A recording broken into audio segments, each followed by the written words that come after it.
The Ideal of Human Unity, Chapter 15, Some Lines of Fulfillment. What favored form, force, system among the many that are possible now, or likely to emerge hereafter, will be entrusted by the secret will in things, with the external unification of mankind, is an interesting, and to those who can look beyond the narrow horizon of passing events, a fascinating subject of speculation. But, unfortunately, it can, at present, be nothing more. The very multitude of the possibilities, in a period of humanity so rife with the most varied and potent forces, so fruitful of new subjective developments and objective mutations, creates an impenetrable mist in which only vague forms of giants can be half glimpsed. Certain ideas suggested by the present status of forces and by past experience are all that we can permit ourselves in so hazardous a field. We have ruled out of consideration, as a practical impossibility in the present internal conditions, and the present state of international mentality and morality, the idea of an immediate settlement on the basis of an association of free nationalities, although this would be obviously the ideal basis, for it would take as its founding motive power a harmony of the two great principles actually in presence, nationalism and internationalism. Its adoption would mean that the problem of human unity would be approached at once on a rational and a sound moral basis, a recognition, on one side, of the right of all large natural groupings of men to live and to be themselves, and the enthronement of respect for national liberty as an established principle of human conduct, on the other, an adequate sense of the need for order, help, a mutual, a common participation, a common life and interests in the unified and associated human race. The ideal society or state is that in which respect for individual liberty and free growth of the personal being to his perfection is harmonized with respect for the needs, efficiency, solidarity, natural growth, and organic perfection of the corporate being, the society, or nation. In an ideal aggregate of all humanity, in the international society or state, national liberty and free national growth and self-realization ought in the same way to be progressively harmonized with the solidarity and unified growth and perfection of the human race. Therefore, if this basic principle were admitted, there might indeed be fluctuations due to the difficulty of a perfect working combination. As in the growth of the national aggregate, there has been sometimes a stress on liberty, and at others a stress on efficiency and order. But since the right conditions of the problem would have been recognized from the beginning, and not left to be worked out in a blind tug-of-war, there would be some chance of an earlier, reasonable solution, with much less friction and violence in the process. But there is little chance of such an unprecedented good fortune for mankind. Ideal conditions cannot be expected, for they demand a psychological clarity, a diffused reasonableness, and scientific intelligence, and, above all, a moral elevation and rectitude to which neither the mass of mankind nor its leaders and rulers have yet made any approach. In their absence, not reason and justice and mutual kindliness, but the trend of forces and their practical and legal adjustment must determine the working out of this as of other problems.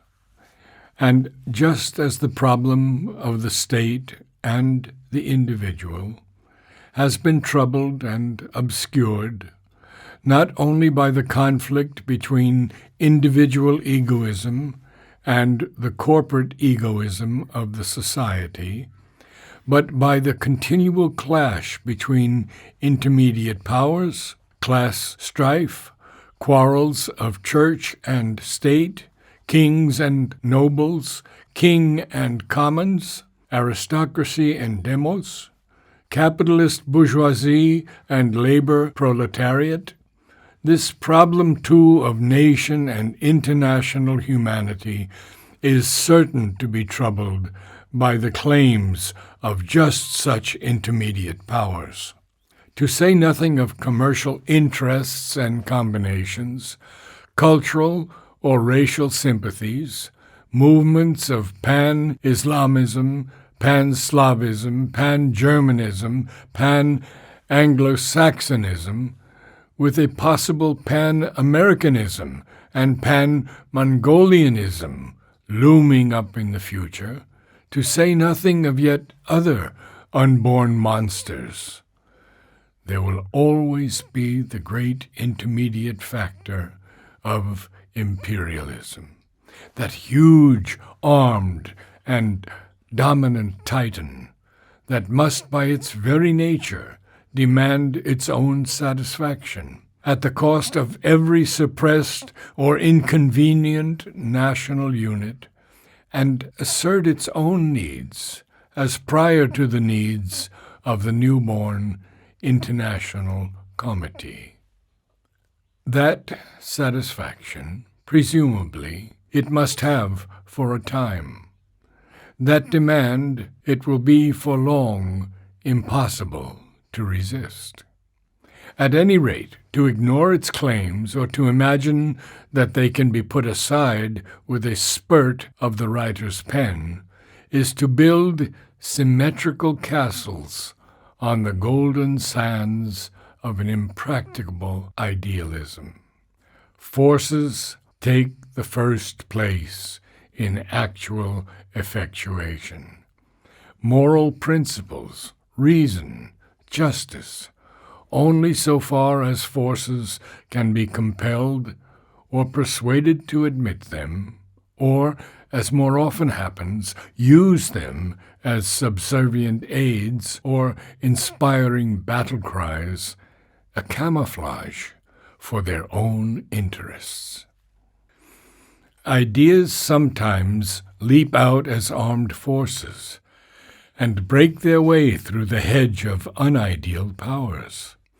Sometimes they reverse the position and make interests their subordinate helpers, a fuel for their own blaze. Sometimes they conquer by martyrdom, but ordinarily they have to work not only by a half-covert pressure, but by accommodation to powerful forces, or must even bribe and cajole them, or work through and behind them. It cannot be otherwise until the average and the aggregate man become more of an intellectual, moral, and spiritual being, and less predominantly the vital and emotional, half-reasoning human animal. The unrealized international idea will have, for some time at least, to work by this secondary method, and through such accommodations with the realized forces of nationalism and imperialism. It may be questioned whether by the time that things are ready for the elaboration of a firm and settled system, the idea of a just internationalism based on respect for the principle of free nationalities may not, by the efforts of the world's thinkers and intellectuals, have made so much progress as to exercise an irresistible pressure on states and governments and bring about its own acceptation in large part, if not in the entirety, of its claims. The answer is that states and governments yield, usually, to a moral pressure only so far as it does not compel them to sacrifice their vital interests. No established empire will easily liberate its dependent parts, or allow, unless compelled, a nation now subject to it to sit at the board of an international council as its free equal. The old enthusiasm for liberty is an ideal which made France intervene to aid the evolution of a free Italy, or France and England to create a new Greek nation. The national liberties for which respect was demanded during the war, even at the point of the sword, or we should say now, even with the voice of the cannon shell, were those already established and considered, therefore, to have the right still to exist. All that was proposed beyond that limit was the restoration to already existing free states of men of their own nationality, still under a foreign yoke. It was proposed to realize a greater Serbia, a greater Romania, the restoration of unredeemed Italy, and the return of Alsace-Lorraine to France. Autonomy under Russian sovereignty was all that was promised to Poland, till the German victory over Russia altered the interest, and with it the idealism of the Allies.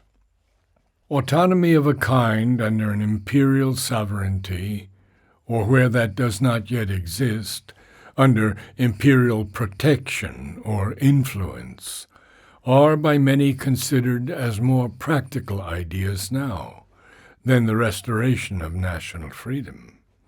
That is a sign, perhaps, of the obscure growth of the idea of federated empires, which we have discussed as one of the possibilities of the future. National liberty as an absolute ideal has no longer the old general acceptation and creative force. Nations struggling for liberty have to depend on their own strength and enthusiasm. They can expect only a tepid or uncertain support, except from enthusiastic individuals or small groups whose aid is purely vocal and ineffective. Many even of the most advanced intellectuals warmly approve of the idea of subordinate autonomy for nations now subject, but seem to look with impatience on their velleities of complete independence. Even so far has imperialism traveled on its prosperous road, and the imperial aggregate impressed its figure on the freest imaginations as an accomplished power in human progress. How much farther may not this sentiment travel under the new impulse of humanity to organize its international existence on larger and more convenient lines?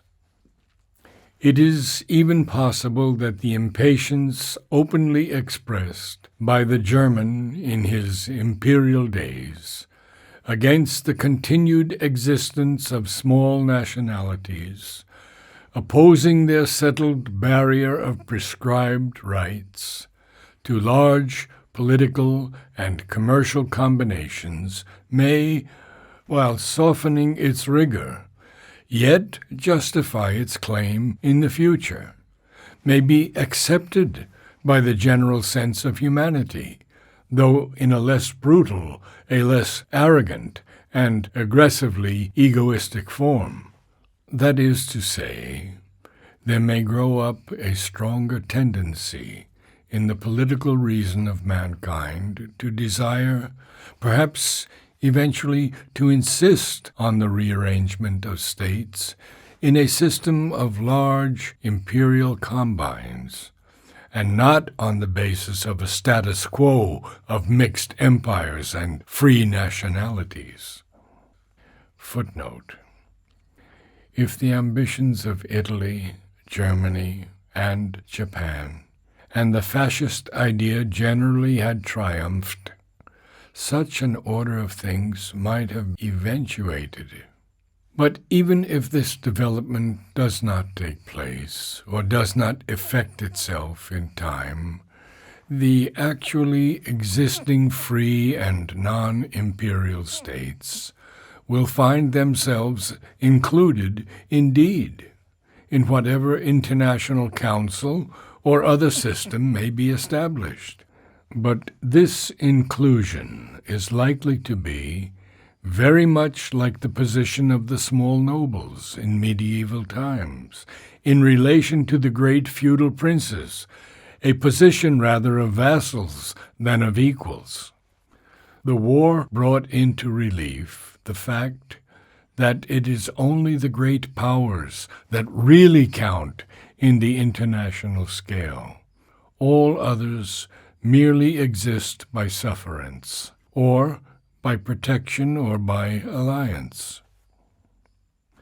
So long as the world was arranged on the principle of separate nationalities, this might have been only a latent reality, without actually important effects on the life of the smaller nations. But this immunity might cease when the necessity of combined action or a continual active interaction became a recognized part or the foundation of the world system. The position of a minor state standing out against the will of large powers, or a party of powers, would be worse even than that of small neutrals in the present war, or of a private company surrounded by great trusts. It would be compelled to accept the lead of one group or another, of the leviathans around it, and its independent weight or action in the Council of Nations would be nil. Undoubtedly, the right of small nations to exist and assert their interests against the imperialistic aggression is still a force. It was one, at least, of the issues in the international collision. But the assertion of this right against the aggression of a single ambitious power is one thing. Its assertion as against any arrangement for the common interest of the nations, decided upon by a majority of the great powers, would very likely in the near future be regarded in quite another light. The inconvenience of a number of small neutrals, claiming to stand out and be as little affected as possible by an immense international conflict, was acutely felt, not only by the actual combatants, who are obliged to use sometimes an indirect, sometimes a direct pressure to minimize the inconveniences, but by the smaller neutrals themselves, to whom their neutrality was preferable only as a lesser evil than the burden and disaster of active participation in the struggle. In any international system, the self-assertion of these smaller liberties would probably be viewed as a petty egoism and intolerable obstacle to great common interests. Or, it may be, to the decision of conflicts between great worldwide interests. It is probable, indeed, that in any constitution of international unity, the great powers would see to it that their voice was equal to their force and influence. But even if the Constitution were outwardly democratic, yet in effect it would become an oligarchy of the great powers. Constitutions can only disguise facts. They cannot abrogate them. For whatever ideas the form of the Constitution may embody, its working is always that of the actually realized forces which can use it with effect. Most governments either have now or have passed through a democratic form, but nowhere yet has there been a real democracy. It has been everywhere the propertied and professional classes and the bourgeoisie who governed in the name of the people. So, too, in any international council or control, it would be a few great empires that would govern in the name of humanity. At the most, if it were otherwise, it could be only for a short time, unless some new forces came into their own, which would arrest or dissolve the tendency now dominant in the world towards large imperial aggregations. The position would then be, for a time, very much like that of feudal Europe, while it was in abortive travail of a united Christendom. A great crisscross of heterogeneous, complicated, overlapping, and mutually interpenetrating interests. A number of small powers counting for something, but overshadowed and partly coerced by a few great powers. The great powers working out the inevitable complication of their allied, divided, and contrary interests by whatever means the New World System provided, and using for that purpose whatever support of classes, ideas, tendencies, institutions they could find. There would be questions of Asiatic, African, American fiefs and markets, struggles of classes, starting as national questions, becoming international. Socialism, anarchism, and the remainder of the competitive age of humanity struggling together for predominance. Clashes of Europeanism, Asiaticism, Americanism. And from this great tangle, some result would have to be worked out. It might well be by methods very different from those with which history has made us so familiar. War might be eliminated or reduced to a rare phenomenon of civil war in the international commonwealth or confederacy. New forms of coercion, such as the commercial, which we now see to be growing in frequency, might ordinarily take its place. Other devices might be brought into being of which we have at present no conception. But the situation would be essentially the same for humanity in general, as has confronted lesser, unformed aggregates in the past, and would have to progress to similar issues of success, modified realization, or failure.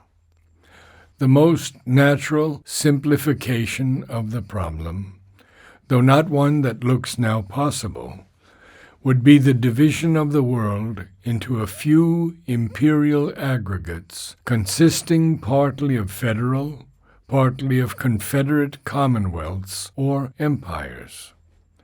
Although unrealizable with the present strength of national egoisms, the growth of ideas and the force of changing circumstances might someday bring about such a creation, and this might lead to a closer confederacy.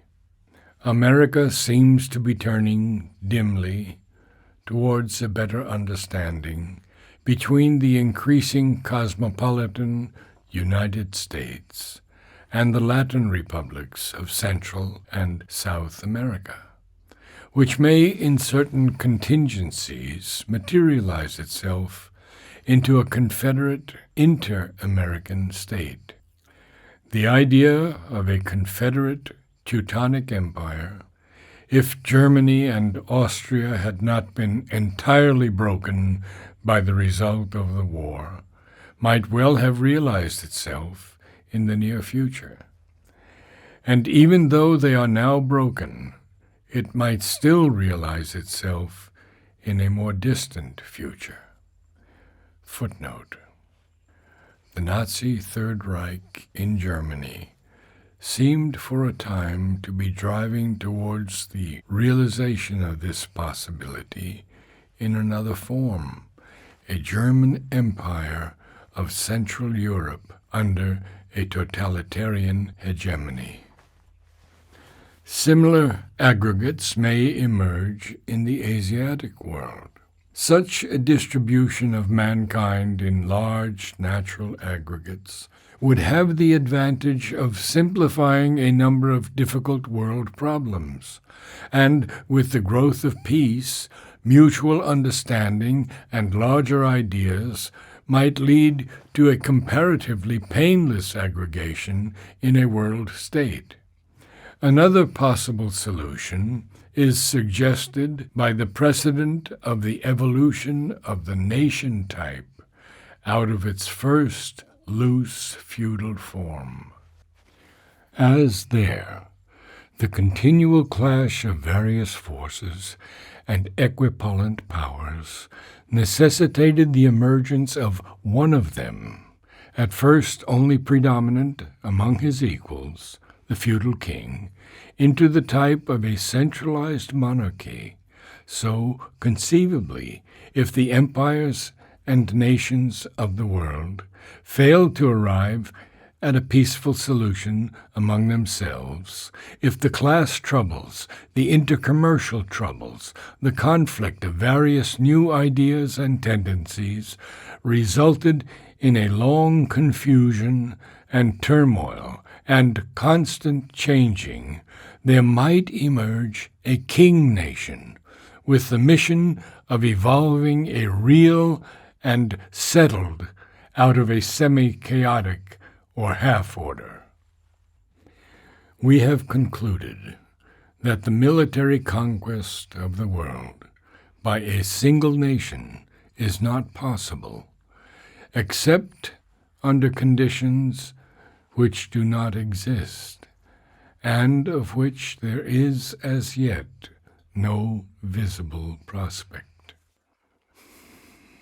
But an imperial nation, such as England, for example, spread all over the world, possessing the empire of the seas, knowing how to federate successfully its constituent parts, and organize their entire potential strength, having the skill to make itself the representative and protector of the most progressive and liberal tendencies of the new times, allying itself with other forces and nations interested in their triumph, and showing that it had the secret of a just and effective international organization, might conceivably become the arbiter of the nations and the effective center of an international government.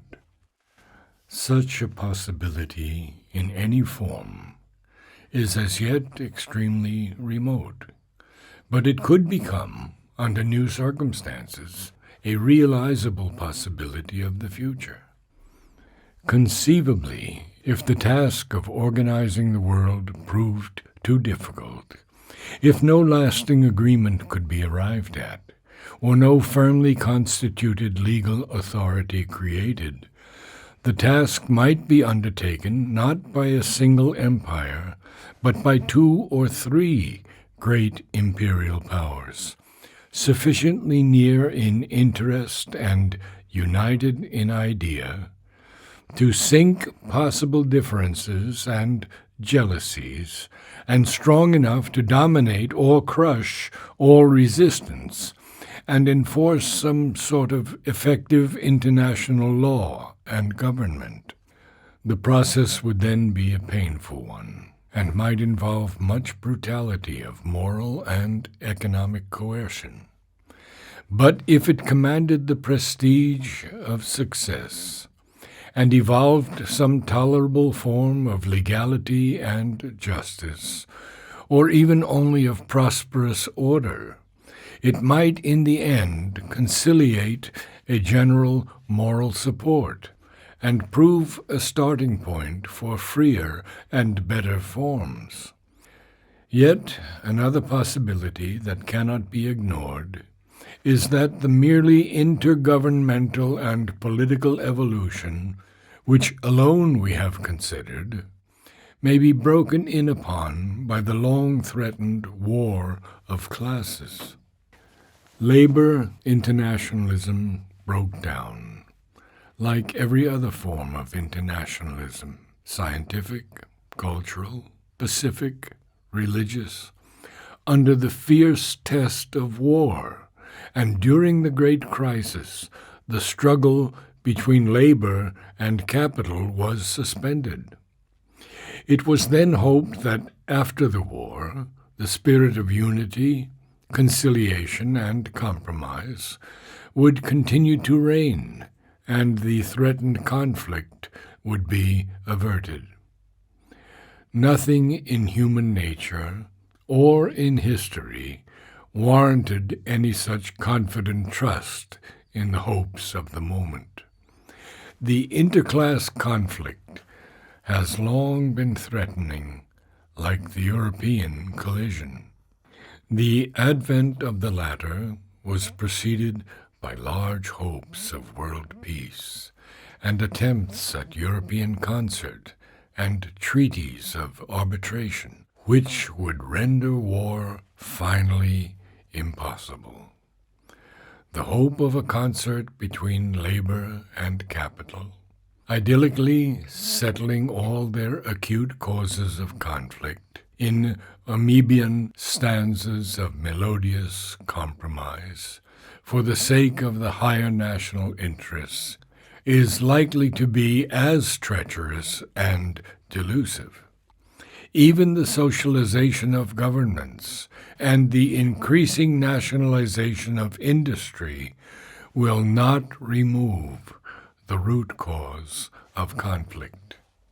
For there will still remain the crucial question of the form and conditions of the new state socialism, whether it shall be regulated in the interests of labor or of the capitalistic state, and whether its direction shall be democratic by the workers themselves, or oligarchic or bureaucratic by the present directing classes. This question may well lead to struggles which may easily grow into an international, or at least an inter-European conflict. It might even rend each nation in two, instead of uniting it as in the war crisis. And the results of such a struggle may have an incalculable effect, either in changing the ideas and life of men dynamically in new directions, or in breaking down the barriers of existing nations and empires. Footnote: This hypothetic forecast was fully justified and tended to become more and more so by the post-war developments of national and international life. The internecine butchery in Spain, the development of two opposite types of socialism in Russia, Italy, and Germany, the uneasy political situation in France were examples of the fulfillment of these tendencies.